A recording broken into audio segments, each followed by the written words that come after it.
Hello everyone, Tall Oak here at the Glade.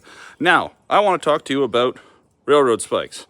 I don't know much about them other than, well, they're not really hardenable material, but that doesn't stop people from making knives from them. I want to do that. However, I don't have a set of box jaw tongs. All I have are a crappy set of flat tongs that are very poorly riveted. And that's fine for now, but to do this, I need box jaw tongs.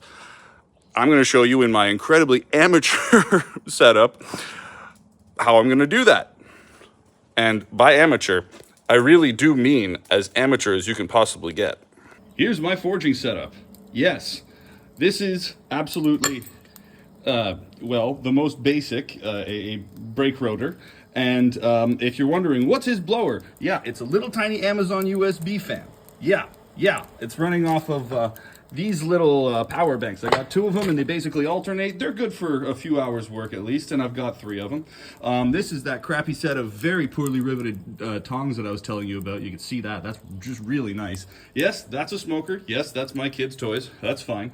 However, you know, at least it works. Oh, and for some extra juice, I also have this as a blower when I actually want to get forging. Now that you've seen the most amateur of amateurs, even though I don't want to be, let's get started. First thing I've done is I've marked 5 inches from over here. I'm doing this completely by the seat of my pants, by the way, not looking at any videos, just trying to figure it out on my own, you know, the right way. So I've marked 5 inches from where this shiny part is. And yes, look at that beautiful, beautiful abuse that anvil has seen. Not from me, but in the past, yeah, someone hasn't been very nice.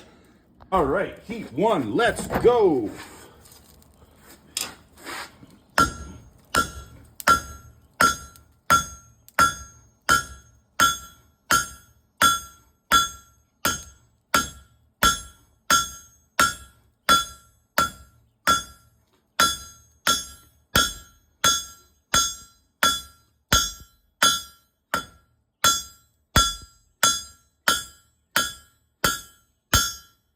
Who loved that little miss hit there, eh? I did that one just for you. Now, before I shut this down for a part 1, I would like to clarify a little something. Yes, I am using the Freedom units that were laid down by some person arbitrarily at some point in history and accepted. I do prefer metric because I live in Canada and it makes more sense. Not just the Canada thing, but mostly the sense thing. But for the sake of, you know, comprehension for the masses, at least in North America, we're going to be doing this particular build in Imperial. Thanks again. Have a good day.